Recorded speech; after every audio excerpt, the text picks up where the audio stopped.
আচ্ছা বলো তো, এই আমের সিজনে আম দিয়ে তোমরা কি কি রেসিপি বানিয়েছো?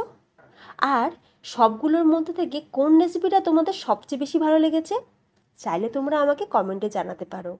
এবছরে আমি আম দিয়ে অনেক রেসিপি তোমাদের সাথে শেয়ার করেছি। আজকেও আমের একটা দারুণ রেসিপি তোমাদের সাথে শেয়ার করব, যেটা ঘুরতে ফিরতে খেতে কিন্তু ভীষণ ভালো লাগে। বাড়ির ছোট থেকে বড় সকলে খুব পছন্দ করে। বানানো খুবই সহজ, একবার বানিয়ে 7 দিন স্টোর করে রেখেও কিন্তু খেতে পারবে। অসাধারণ লাগবে। সকাল বিকেলের হালকা খিদে মেটাতে আমের এই রেসিপি কিন্তু সত্যি এক কথায় অসাধারণ। নমস্কার, বেঙ্গলি পাকশালায় তোমাদের সকলকে স্বাগত জানিয়ে আজকের ভিডিও শুরু করছি।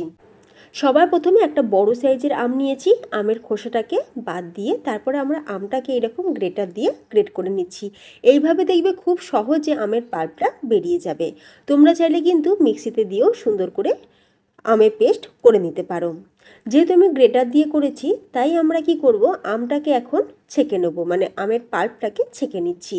আমের পাল্পটা কিন্তু ছেঁকে নেওয়া অবশ্যই দরকার, এতে করে রেসিপিটা খুব সুন্দর তৈরি হবে। তোমরা যদি মিক্সিতে আমের পেস্টটা বানাও তাহলেও কিন্তু আমের পাল্পটাকে ছেঁকে নেবে।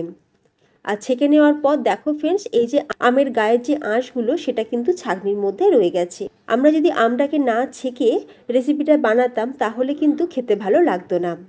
তাই বলছি, তোমরা যদি মিক্সিতে দিয়ে আমের পেস্ট করো বা যদি গ্রেটার দিয়ে গ্রেট করে নাও, তোমরা কিন্তু অবশ্যই আমের পাল্পটাকে ছেঁকে নেবে, তাহলে দেবে একদম স্মুথ পেস্ট তৈরি হবে।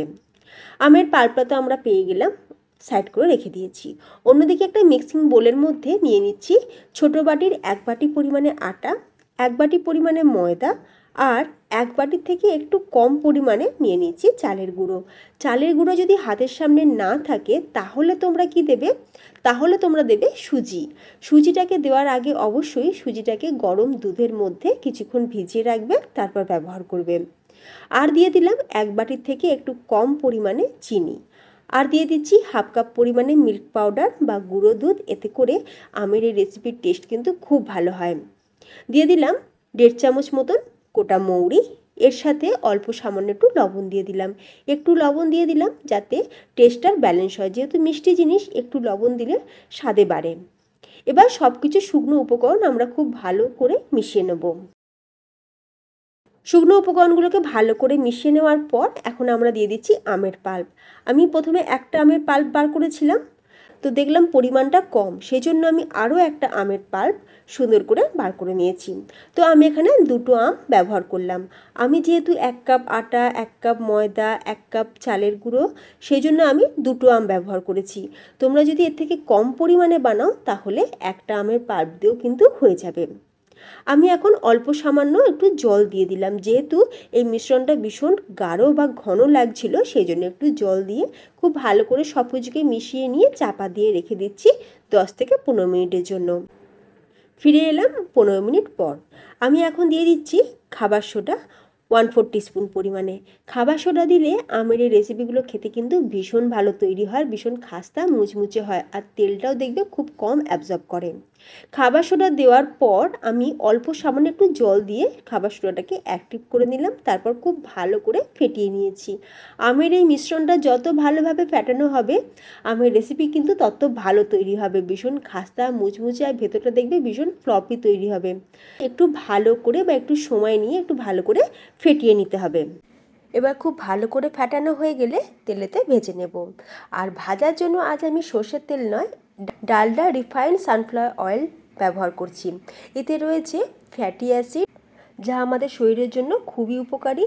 এতে থাকে ভিটামিন ই, যা আমাদের ত্বক আর চুলের স্বাস্থ্য বজায় রাখতে সাহায্য করে, এমনকি আমাদের কোলেস্টেরলের মাত্রা কমাতেও কিন্তু সাহায্য করে এই ডালডা রিফাইন্ড সানফ্লাওয়ার অয়েল। তাই রোজ রান্নায় ডালডা সূর্যমুখী তেলটা তোমরা কিন্তু ব্যবহার করতেই পারো। এবার কড়াইয়ের মধ্যে দিয়ে দিলাম ডালডা রিফাইন্ড সানফ্লাওয়ার অয়েল। তেলটা খুব ভালোভাবে গরম হয়ে যেতে গ্যাসের ফ্লেমটা লোতে করে দিয়েছি। তারপরে আমের বড়াগুলোকে আমরা তেলের মধ্যে দিয়ে দেবো।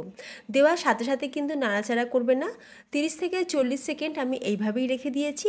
তারপর আমি একটু উল্টে পাল্টে দিচ্ছি। উল্টে পাল্টে লাল লাল করে ভেজে নেব, ঠিক বাড়িতে যেরকম আমরা তালের সিজনে তালের ফুলই বানিয়ে থাকি, তেমনি আমের সিজনে আমের ফুলই যদি বানিয়ে না খাও তাহলে সত্যি মিস করবে। দারুণ স্বাদ, খিদে পেলে বা খিদে না পেলে মুখরোচক এইরকম আমের বড়া বা আমের ফুলুরি দারুণ লাগবে খেতে। তোমরা কিন্তু অবশ্যই একবার বাড়িতে এইভাবে বানিয়ে দেখতে পারো, আর বাড়িতে বানালে আমাকে কমেন্টে জানিও তোমাদের কেমন লাগলো। আর যেমনটা আমি আগেও বলেছি যে একবার এইভাবে আমের বড়া বা আমের ফুলুরি বানিয়ে তোমরা 7 থেকে 8 দিন স্টোর করে রেখেও খেতে পারবে, ফ্রিজ ছাড়াই। খেতে কিন্তু ভীষণ ভালো হয়। যে সকল বন্ধুরা আমার চ্যানেলে নতুন ভিডিও দেখছো, তোমাদের কাছে রিকোয়েস্ট রইল প্লিজ চ্যানেলটি সাবস্ক্রাইব করে পাশে থাকা বেল আইকন প্রেস করে দেবে, তাহলে আমি চ্যানেলে যখনই ভিডিও আপলোড করব তার নোটিফিকেশান সবার আগে তোমাদের কাছে পৌঁছে যাবে। রেসিপিটা ভালো লাগলে আত্মীয় স্বজন বন্ধুবান্ধবের মধ্যে শেয়ার করে দিতে পারো, যাতে তারাও আমের সিজনে খুব সহজে আমের বড়া বা ফুলুরি বানিয়ে খেতে পারে। একটা বড়া আমি তোমাদের ভেঙেও দেখাচ্ছি, দেখো ফ্রেন্ডস কতটা দেখো জালিদার হয়েছে ভেতরটা, ভীষণ খাস্তা মুচমুচে আমের বড়া একদম তৈরি। আমের এইরকম একটা মুখরোচক রেসিপি তোমরা তোমাদের প্রিয়জনের কাছে শেয়ার করে দিতে পারো, যাতে তারাও আমের সিজনে খুব সহজে আমের বড়া বানিয়ে খেতে পারে। তাহলে ফ্রেন্ডস আজ ভিডিওটা আমি এখানেই শেষ করলাম, দেখা হবে নতুন কোনো রেসিপির সাথে। ভালো থাকবে, সুস্থ থাকবে, ধন্যবাদ।